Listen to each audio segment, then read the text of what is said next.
Coming up in this video, we're going to talk about two new signings for the WWE from AEW. Also, a WWE superstar, former WWE superstar, has now signed a Legends deal with the company. And yes, we are going to talk about a huge update surrounding AEW on HBO Max. And if you guys want more videos like this, don't forget to click that subscribe button. We are in the hunt for 100,000 subscribers. And if you guys want to stay up to date with everything happening in professional wrestling, this is the place to be. With that being said, let's talk about it. AEW on HBO Max. Just the other day, August 28th, Andrew Zarian, who has been a great insider for all things related to AEW TV deals, he came out with a tweet saying, "Hey, I'm hearing that there will be an announcement of AEW pay-per-views on HBO Max in the coming weeks." Now, this has been very interesting because for a minute now, we weren't even sure if we would get any information on AEW pay-per-views coming to HBO Max. Now, a lot of people are unsure of what this is going to look like. So I want to explain this properly to everybody now that we have some details. With AEW pay-per-views coming to HBO Max, they will not be free. It's not like WWE on ESPN or WWE on Peacock or something like that. This is a platform in which pay-per-views will be available for purchase. However, it appears that HBO Max will not be the exclusive pay-per-view provider at this time. Now, technically, there's always a chance that AEW could have restructured their deal with Warner Bros. Discovery, but with AEW having pay-per-views on Amazon Prime, and before it used to be on Triller, now that's not the case in America. The thing is, AEW is expected to reveal that pay-per-views will be on HBO Max, but if you buy a pay-per-view on HBO Max, you will get a discount. Now, from what is out there, it appears that the discount is expected to be the price of your monthly payment for HBO Max, which I think is a very fair trade-off. So essentially, if you're going to buy the pay-per-view, right, and you have HBO Max, you're basically getting it at a discounted rate. But if you don't want to use HBO Max, if you don't plan on paying for a monthly rate for HBO Max, you could just buy the pay-per-view, obviously full price, on Amazon Prime or whatever it may be. Now, this is a very interesting situation for AEW because AEW does relatively well with pay-per-view buys, but I do think if AEW were to give their pay-per-views for free, I think it could help with an increase in viewership. It's really hard to say, but I do feel as if you have something working, why break it if it's not broken, right? And right now, AEW is a huge driver for AEW's business. They do 120 to 150,000 buys typically, around that area. That's still relatively good. How is that impacted with HBO Max? We'll see as that comes into fruition. But one thing I would like to say is with HBO Max having AEW pay-per-views, offering that discount is great, and I like that. But for most people, they tend to pay like $10 a month for HBO Max. So either way, the financials of it is the same. It's just what value are you getting?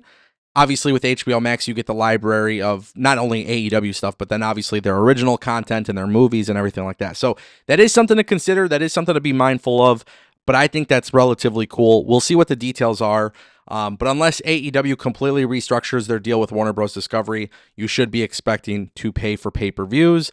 And at this point, I would say All Out is more likely going to be the day where pay-per-views are officially available on HBO Max, which, of course, that would be September 20th. So it sounds like Warner Bros. Discovery is ready for that.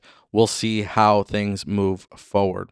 That brings us to our next topic. Ladies and gentlemen, a WWE superstar, former WWE superstar, has confirmed she is now under a Legends deal with the WWE. We are talking about Kelly Kelly. I'm interested in this for a variety of reasons, but I think really when it comes to Kelly Kelly and everything, man, she was always talented. I feel like maybe, she had her burnout. She had her creative frustration with WWE.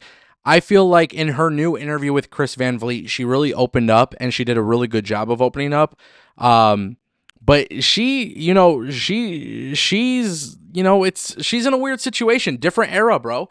I think that's the best way to explain it. If you look at Kelly Kelly, she definitely was in a different era. She was in the Diva era, and I think the Diva era is one of the worst eras for women's wrestling. When you look at women's wrestling today and everything that's kind of transpired with Becky and the Four Horsewomen and, even AEW, the women's division is so great. And then you have There's such a big emphasis right now on the Japanese promotions like Stardom and Marigold and TJPW. Like, dude, it's just a whole different era for women's wrestling. But Kelly did confirm she's under a Legends contract with WWE, which is awesome.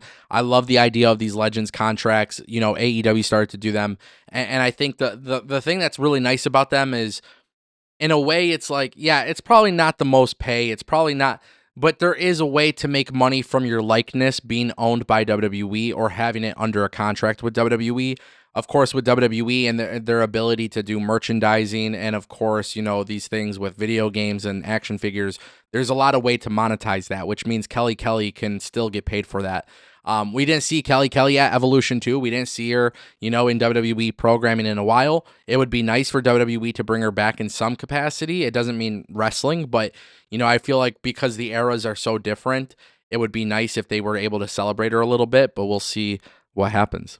And that brings us to our next topic, ladies and gentlemen. The Righteous are finishing up their indie dates, and the expectation is that they are now under WWE contract and they are on their way to the company. Now, of course, there's a lot of talk about this. I know Fightful Select put out a report. They said that sources familiar with the situation have indicated that the team is telling independent promotions that they are finishing up their dates.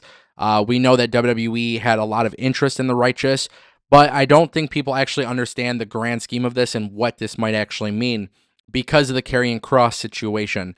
Now, I have said previously that I don't believe Karrion Kross and the WWE, I don't believe it's a work. At first I thought so, but obviously after so long, I believe Karrion Kross, it's not a work. But Karrion Kross and the Righteous have been very, very instrumental with each other on social media. Like, they are teasing things. They've been teasing things. Even when Karrion Kross was in WWE, they were teasing things with the Righteous.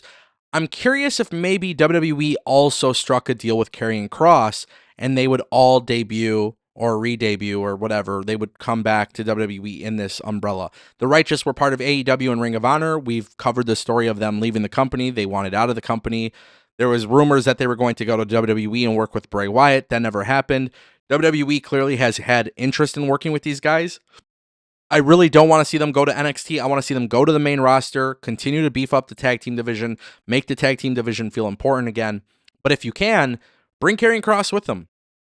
Honestly, bring Karrion Kross with them. I think this could be a really, really good thing if WWE is smart. I'm excited about them coming to WWE. I've been excited about the idea of them coming to WWE. They're very cryptic. They're very weird. They're very... they're just weird. And I think WWE does a really good job of the weird shit. So this is one of those things I fully support. I'm excited about it. We'll keep you guys updated along the way. Ladies and gentlemen, that is the Ango Show.